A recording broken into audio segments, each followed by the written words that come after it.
Courtney, where are we at? We're at Mima's house. We're gonna walk through all this snow here to try to get inside. Check it out. There's Mima's house. Buried. Here's the unplowed driveway. This is like 3 feet of snow, Courtney. This is crazy. Woo!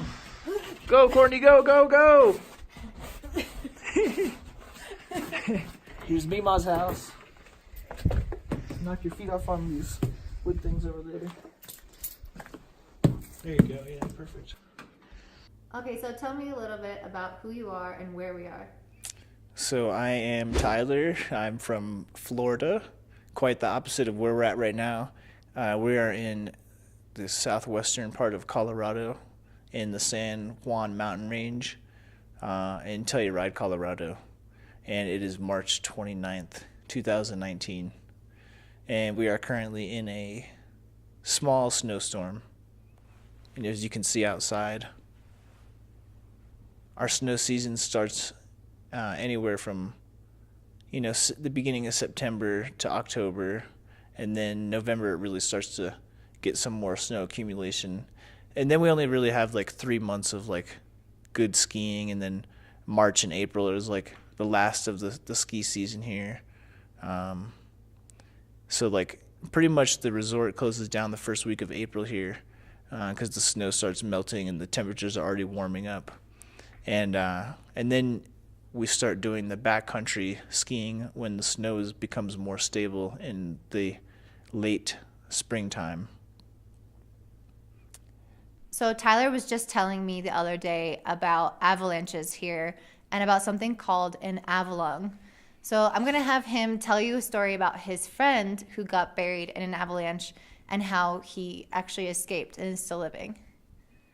Yeah, so the Avalung is a backcountry piece of equipment to prolong the duration of your life while you're buried inside of an avalanche. So let's say you're skiing down a slope and you get buried in an avalanche, and then if you manage to create an air pocket in front of your face, the snow lets in some oxygen because it's very, porous. But the Avalung is going to be this tube, like a snorkel that you breathe into, and it takes the hot air and deposits it down by your hip. So the hot air goes down below you, and it sucks in the fresh air from in front of you. So that way you don't freeze the snow in front of your face and suffocate yourself. Yeah. So you can survive up to almost an hour being buried in the snow if you have an Avalung versus just, up to 5 minutes without one. And when I first heard about this, I thought it was really strange because I thought, if you're buried under an avalanche, who cares if you can live an extra hour? How are you even going to get out? But actually, this is quite useful, and his friend was able to get out. So will you tell us about what happened to him? Yeah, so my girlfriend's friend was skiing backcountry with his brother, and he got buried in an avalanche for up to 45 minutes, and he had the Avalung. And his brother was able to use a beacon to locate his brother under the snow and then use a probe to feel where his body was and then dig him out with a shovel and then uncover his brother's body. And he was able to survive using the Avalung. But sometimes avalanches will kill people just from the trauma of the snow hitting them. Yeah, if it's a lot of snow. Yeah, exactly. Because it's very hard to breathe, Yeah. It's compacted and shit. So yeah, I had no idea that avalanches were like such a big thing out here, and like snow stability and like learning avalanche forecasts and planning your adventure and like which slope you need to ski, like, that has sun exposure and what time of the day it is and, what time of the year, the season it is and all that. And it's just crazy.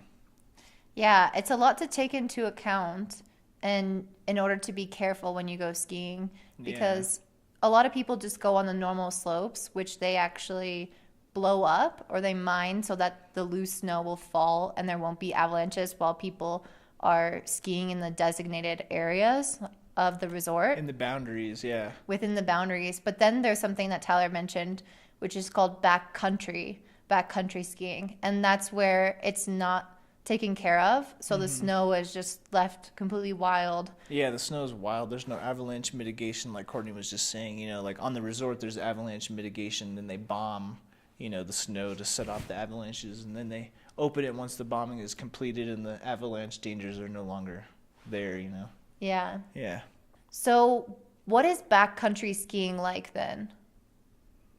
So backcountry skiing is very fresh. Like after a fresh snowstorm, people want to go in the backcountry and get that like powder and, have the fresh lines where nobody else has skied before.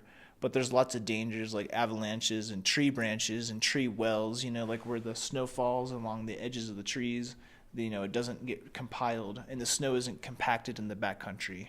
And there's obstacles like tree roots and branches that you can hit that are buried in the snow, and that you could be, land up in a tree well or suffocate in the snow if you can't get yourself out, and stuff like that. And so there's all these just dangers, hidden dangers, and you can get cliffed out really easy if you don't know the terrain. So if you're skiing on a really hard run and you get down to a cliff and you don't have a rope with you, then you have to call for like a helicopter evacuation, and it could take hours, and you're just sitting on this rock just holding on for hours if you don't have a rope because you can't climb your way up and stuff, So how do you even stop though on the Well, cliff? you just have to stop and then like just be very cautious of your movement, and then clip yourself in. You have to wear harness and a rope and then rappel down the cliffs and stuff like that. So that's why you have to know where the terrain goes and know where you're going in the backcountry, and like go with people who have done it and stuff like that.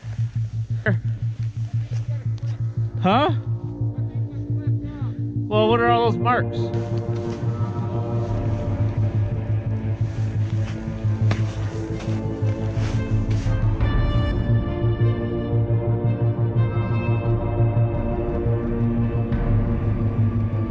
Yeah, because if you've never gone and you go by yourself, couldn't you just fly off a cliff if you don't know? Yeah. Because Yeah. you don't know where some of these parts Yeah. of the mountain are very, very steep, Yeah. but maybe it's actually just a drop off and you think it's just steep. Yeah. Has that happened before? Yeah. I've actually seen some videos on YouTube of people just flying off of mountains. Yeah. And some of them survive, but it can be really dangerous, and a lot of people lose their lives. For Pretty much every season people die out here in the backcountry. No way. Every year, yeah. How many people do you think? At least a couple every season, Like That's one so person sad. died in Bear Creek this season from an avalanche, triggered by skiers. And he was skiing down below, not in avalanche terrain, they were up above him. Oh no. And they triggered it and it slid and he got buried 30 feet. Oh no. And then there was some people buried in Ophir that managed to survive. So there's a lot of avalanche danger out here, especially since there's so much snow this year. There's like record snowfall this season. There's over 347 inches of snow with over 100-inch base on the resort. Wow, that's a lot. Yeah, so there's a lot. It's like over 23 feet of snow this season. Wow. Yeah. So I'm sure this is a really great snow season to come out here. Yeah. But maybe not for backcountry. So backcountry is very dangerous this year. But now that the snow is becoming isothermic in the spring and it's becoming more stabilized, people will be doing more backcountry stuff. But you still have to be careful because there's still avalanche danger and all that. But yeah. What's isothermic? Isothermic is when like all the snow layers will melt. The top layer will melt and then it will like run underneath the air and the other layers of snow, and it'll become one big layer of snow when it freezes at night, so it becomes more stable. Okay. So that way you can't trigger like a hard slab and then there's soft stuff underneath and it'll slide out. Like it'll all be one stable layer, Yeah. But that's the thing, is you have to get out in the morning and hit it when it's still stable, because if it heats up too much during the day, then it can become unstable. Okay. Yeah. That's an important point. That's how avalanches start, when the snow underneath is soft and what's on top is harder. Exactly. So you think it's safe to ski, but it just at one point it just gives out, and then it all starts falling down because that surface beneath it is unstable, like he was saying. Exactly. Okay, so this is my brother Tyler. I don't know if I introduced him. Thanks so much for joining us, Tyler, and Yeah. we'll see you in another video. Sounds good. Bye.